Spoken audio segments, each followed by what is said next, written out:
Hey everybody, it's the Abstractionist. This is also a Tarot Moss bonus. I'm gonna move this back just a little bit. So, this bonus basically is gonna talk about like Saturn and like a recent kind of thing that's coming up. And so, yeah, basically, like, I'm in this like thought process about something related to my job that I don't really want to compromise on. And it's so funny because I was talking to my friend about it and we kind of disagreed about everything.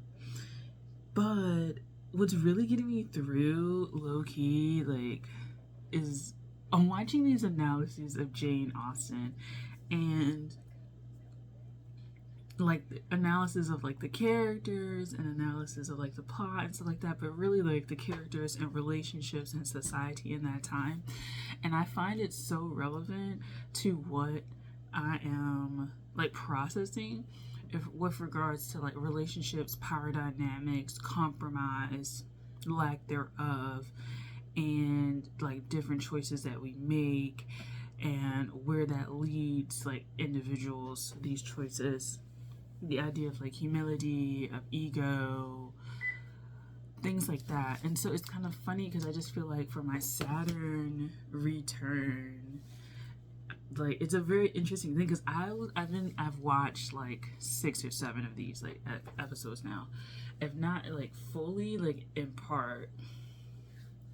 And so I'm like processing all of the information regarding like the characters and then reading the comments and stuff like that, and how when it comes to like the analysis of the characters, because I've read Pride and Prejudice, I just like I'm a period drama kind of person and I like watching period dramas.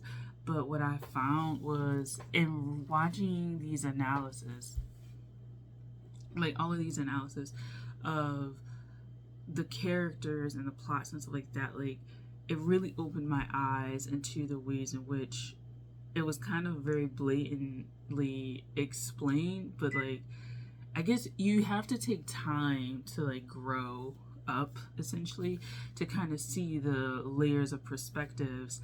And a lot of people in the comments were actually the same way. They were just like, I read this when I was like 18 or 14 in high school or something like that, and now I'm like 30, I'm 35 or something like that. And they're like, the perspectives I have on the characters and the black and white thinking essentially that I had, whether they were good or bad, it kind of disappears and it makes it more like a gray kind of thing, that they all have faults and they all have flaws, and you're looking at it through a very specific prism. And sometimes the way it's written is to get you to go through a specific character's prism, but ultimately at the end you're supposed to like challenge these ways of thinking and challenge the perspectives and the narrations and understand like the conventions of the day and what caused people to like interact in certain ways. And I just found that that's a very Saturnian thing. And so I started thinking about like a lot of processes when it comes to like my life and ancestrally. And I was just kind of like, it's so funny getting advice from the dead, but like in the literature of the dead, right? Getting advice from these means and kind of understanding that like as societies we do seem to have the same cyclical like problems, same coming of age, same like issues regarding all of these things that I mentioned, the roadblocks to success or happiness, the roadblocks to perception, self-introspection. It's just like a lot like that's happened in like the last like 24 hours, because like now I'm thinking about like me compromising in a way on something I really don't want to compromise on, but like will it essentially move me forward to compromise? Yes. It's with my massage career. It's certain modalities I don't want to do, but management kind of wants me to do them. And I kind of feel like to get through that, I have to like compromise essentially. So I have to like make these kind of concessions but how big are their concessions to like my overall integrity and what I want to do? If it's not that big, then could I compromise? So it's like I'm looking at like looking at the analysis or listening to the analysis of Jane Austen's like books and characters and the plots, and then like just overlooking my own like life. I'm like piecing together this like Saturnian kind of thing. Like every generation has its pros and cons, and to kind of see it through a more gray aspect, that it's not necessarily all evil or all like purity and light, but that there are pitfalls to each generation and decisions that you make, and you're making the best decisions generally for yourself at any given time. And to one thing that the lady, it's Dr. Olivia Cox, one thing she's mentioned is that like there's not too much judgment from like the actual writer, even though there's opinions about it, but like you're not supposed to necessarily make the most like black white judgment of things, but to kind of see them as they are and then move accordingly. And so I'm kind of like thinking about that, but it's very fascinating that Saturn is kind of coming up, and I'm thinking about it because I have my own Leo moon ego things, and then I'm also like contemplating Pluto being opposed my moon for the next like 20 years. And so my moon in Leo already squares, it doesn't oppose anything because I really don't have a lot of air in my chart. I have a south node in air and I have a Jupiter in air, and that's about it. And I don't really have that much fire in terms of planets either. It's just my moon. My north node is in fire though. So my moon though natally squares my Pluto, and it squares my Venus. And my Venus and my Pluto oppose each other. And then Pluto will be moving into an aspect that will be opposing as far as sign goes for 20 years, and then, you know, the direct point where it opposes. And so I'm kind of like anticipating this kind of, I don't want to say anticipating as in like I'm going to conjure it up, you know, like manifesting this like, you know, self-fulfilling prophecy, but I am anticipating having a Leo moon, having like very rigid type beliefs about oneself or the world, and having that particularly challenged, right?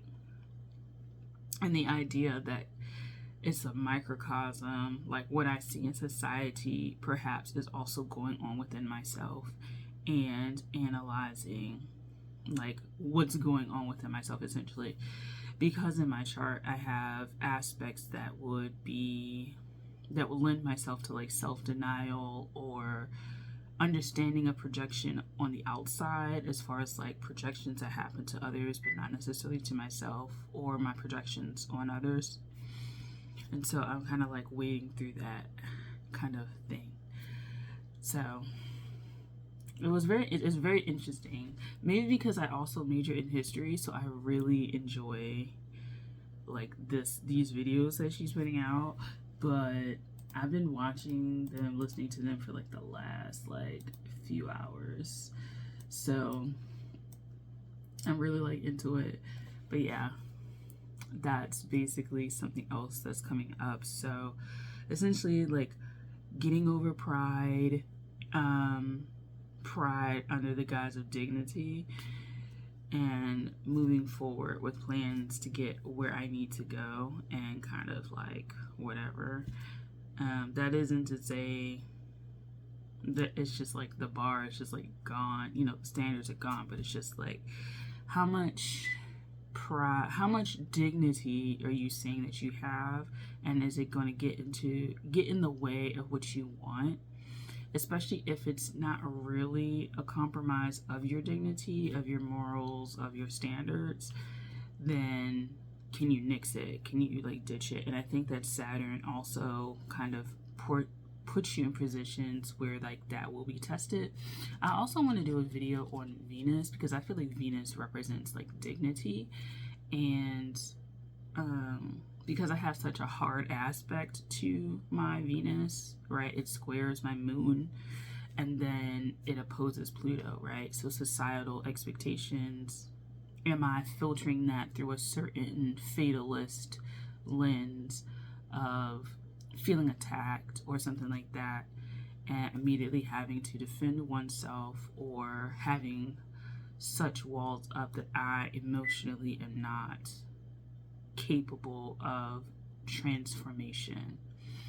So these are topics that I have to think about, because my chart is just, I have a lot of oppositions. Everything, all of my water, my earth just oppose each other. Every planet oppose each other, water and earth, and I am water and earth dominant. So these are the reflections that I have about that. But it's just been very fascinating to watch this stuff with Pride and Prejudice. So thank you for watching. This concludes Tarot Moss officially. I don't really have any other opinions or ideas, so this is the second bonus. Thank you very much for watching. I'll talk to you guys in the next one. Bye.